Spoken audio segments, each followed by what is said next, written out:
1950 সালের একটা আইন, 2018 সালে কলকাতা হাইকোর্টের একটা রায়, তাকে তারা ঢাল হিসেবে ব্যবহার করছে। এটা আইন ছিল। যেটা ছিল না সেটা হচ্ছে আইনের প্রকৃত রূপায়ণ। আইনের প্রকৃত রূপায়ণে বাধা কি ছিল বলুন তো? আজকে আপনি বলছেন যে গরু যদি আপনি কোরবানির জন্য ব্যবহার করেন, তাহলে আপনাকে দুটো ডকুমেন্ট দিতে হবে, পঞ্চায়েত সমিতির সার্টিফিকেট আর একটা ওই ডাক্তারের সার্টিফিকেট।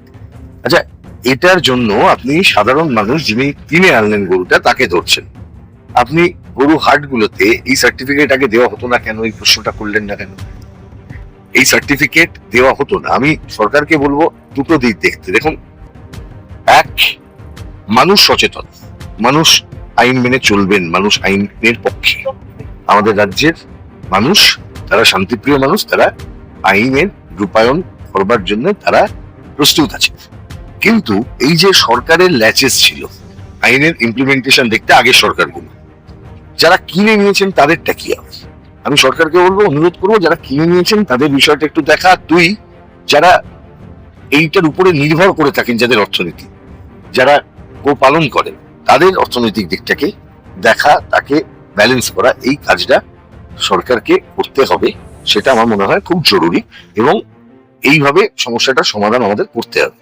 কিন্তু যে কথাটা উঠে আসছে, যেভাবে এটাকে রিপ্রেজেন্ট করানোর চেষ্টা হচ্ছে মানুষের মধ্যে, তাতে কিছু অংশের মানুষের সমাজে একটা, তাদের যে অভিপ্রায়, সেখান থেকে বোঝা যাচ্ছে যে এরা, উদ্দেশ্যটা এদের সৎ নয়। কিছু মানুষ সরকার একটা কারণে করছেন, কিন্তু তাকে নিয়ে প্রচারটা এমন ভাবে করা হচ্ছে, সেই অভিপ্রায়টা একদমই সৎ নয়। তারা চাইছেন যে যাতে করে এটাকে নিয়ে আবার একটা পরিস্থিতি গরম হয়। আমি বিশ্বাস করি পশ্চিমবাংলার মানুষ, পশ্চিমবাংলার সাধারণ মানুষ, তারা জানেন যে এই ধরনের অশান্তি করলে মানুষেরই ক্ষতি। যার জন্য সেই মানুষ আজকে তারা কিন্তু শান্তির পক্ষে তারা। আমি সরকারের কাছে অনুরোধ করব যে এই বিষয়গুলো মানবিক দৃষ্টিভঙ্গি থেকে, এবং এইখানে সরকারের যে দায় আছে সবটা নিয়েই কিন্তু দেখা উচিত। বেশ কিছু পশুপালনকারী তারা বলছেন যে আমাদেরকে আত্মহত্যা করা ছাড়া কোনো পথ। হ্যাঁ, ঠিকই তো। আজকে যদি দুম করে একটা বিষয়কে নিয়ে, যেটা চলছিল না, আইনে আছে, আইন অনেক কিছু থাকে, সেটা রূপায়ণ সরকারকে করতে হয়। সরকার এতদিন সেগুলো রূপায়ণের দিকে দৃষ্টি দেননি। নতুন সরকার দৃষ্টি দিতে চাইছেন, খুব ভালো, দৃষ্টি দিন, কিন্তু অন্ততপক্ষে যে মানুষ ক্ষতিগ্রস্ত হচ্ছেন সেই মানুষকে রক্ষা করার দিকে নজর দিন। কিন্তু সাথে সাথে এটা পরিচয় আমার কি, ভাঙড়ের প্রত্যেকটা মানুষের আমি বিদায়।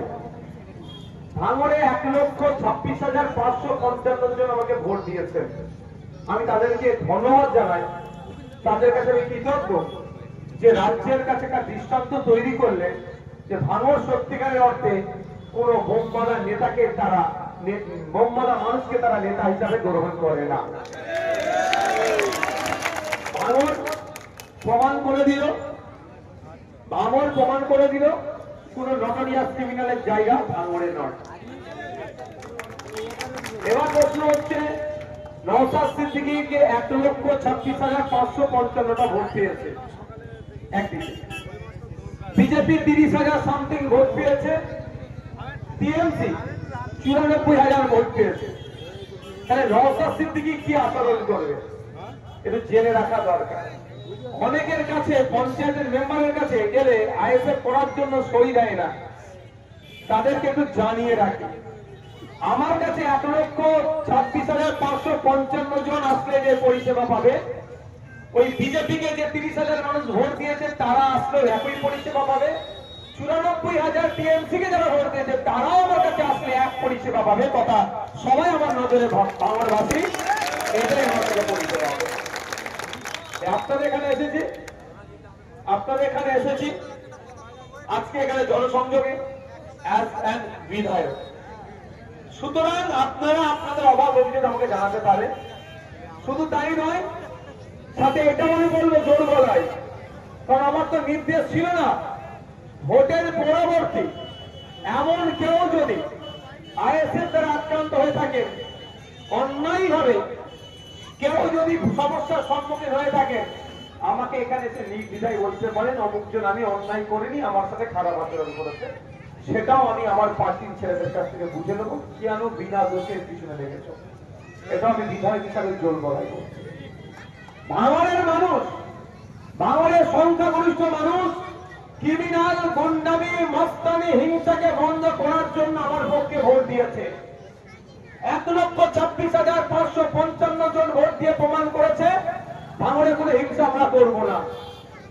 ঠিক যেভাবে তৃণমূলের হিংসা ভাঙড়ে বন্ধ করেছে, নতুন করে হিংসা করার মতো কেউ ভাঙড়ে পৌঁছিয়ে উঠতেও আমরা দেব না।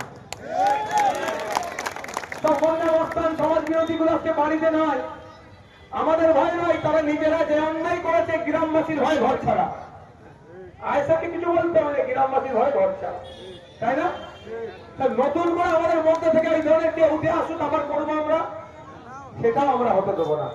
অর্থাৎ আমাদের মধ্যে কেউ তোলাবাজি হয়ে উঠুক, আমরা সেটা বরদাস্ত করবো না। একটা টাকার দুর্নীতি আমরা হতে দেবো না। আপনারা সাথ দেবেন আমার? এই তারা সাথ দেবেন, হাত তুলুন। সাথ দেবেন তো নাকি? আমার নাম্বার লিখে রাখুন, না জানেন তারপরে আবার বলছি লিখে রাখুন, 9804435046, 9804435046 আমার নাম্বার। ফোন করবেন, আমার পরিবর্তে যে কেউ ফোন করতে পারে। ভাই আমি মাইকে বলছি, এখন ফোন করলে নিশ্চিত ভাবে আমি আর ফোন তুলতে পারবো। আপনাদের সমস্যার কথা বলবেন। কেউ যদি 100 টাকার তোলা চাই, আমাদের পার্টির মধ্যে হোক আর বাইরের হোক, কেউ যদি 100 টাকা আপনাদের কাছ থেকে অন্যায় ভাবে চাই, ফোন করবেন। এটি হলো আমাদের এমএলএ কাজ, আগেও তিনি করেছেন। এবং আপনারা নির্বাচনী প্রচারের সময় শুনেছেন বিধায়ক কোটার তিনি যে অর্থ পান, সেই অর্থ দিয়ে ভাঙনের সব কাজ করা যায়নি। এবং যে টাকা গত সরকার ওনার জন্য বরাদ্দ করার কথা ছিল, তার 50% টাকা বরাদ্দ করেছিলেন ওনার ফান্ডে, আর অর্ধেক টাকা দেয়নি। সেই অর্ধেক টাকা উনি নিজের পরিবারের সম্পত্তি থেকে, বাড়ির সম্পত্তি থেকে খরচা করেছেন। তিনি এই কোটা পূরণ করেছেন এবং তিনি সেটা প্রকাশ্যে সোনপুরের মিটিংয়ে তিনি ঘোষণা করেছেন। যাই হোক, এখন আমরা একটা নতুন পরিবেশে আছি। আমাদের যাতে সবাই এমএলএর সঙ্গে কথা বলতে পারেন, তাদের সুবিধে অসুবিধে, সেইটার জন্য উনি ইতিমধ্যে ভাঙড়ের সমস্ত অঞ্চলে গেছেন। উনি আবারও আসবেন, মাঝে মাঝেই আসবেন। আমরা যাতে মাঝে মাঝে আসবেন এবং যাতে আমরা সার্টিফিকেট, কোনো সমস্যা, মেডিকেলের জন্য স্কলারশিপের সার্টিফিকেট বা অন্যান্য সমস্যার জন্য উনি যতটা পারেন আপনাদের সাহায্য করবেন। আমরা ওনাকে শুভেচ্ছা জানাচ্ছি বামনঘাটা অঞ্চলের পক্ষ থেকে। আমরা ওনাকে শুভেচ্ছা জানাচ্ছি, অভিনন্দন জানাচ্ছি, ওনাকে ধন্যবাদ জানাচ্ছি যে বিপুল ভোটে তিনি মানুষের মন জয় করেছেন। আমরা বলতে পারি এই অঞ্চল থেকেও উনি প্রথমবার যেবার দাঁড়িয়েছিলেন অনেকটাই কম ভোট পেয়েছিলেন। এবারে ওনার নিজস্ব যে গুণাবলী এবং অক্লান্ত যারা পরিশ্রম করেছেন, ওনার ভোটের সংখ্যাও বৃদ্ধি পেয়েছে। সেই মোতাবেক যাতে উনি আমাদের সবাইকে নিয়ে, এখানে কোনো দল নয়, কে টিএমসি, কে বিজেপি, কে সিপিএম, কে আইএসএফ, এটা নয়, উনি এখন সবার প্রতিনিধি। সেই মতো উনি সব জায়গায় বলছেন আপনাদের যদি কোনো মানে এখানে আপনারা কোনো যদি অনুযোগ, দাবি, আপনাদের সমস্যা, আপনাদের প্রয়োজনীয় কাজ থাকে, তাহলে ওনার সঙ্গে আমরা কথা বলবো।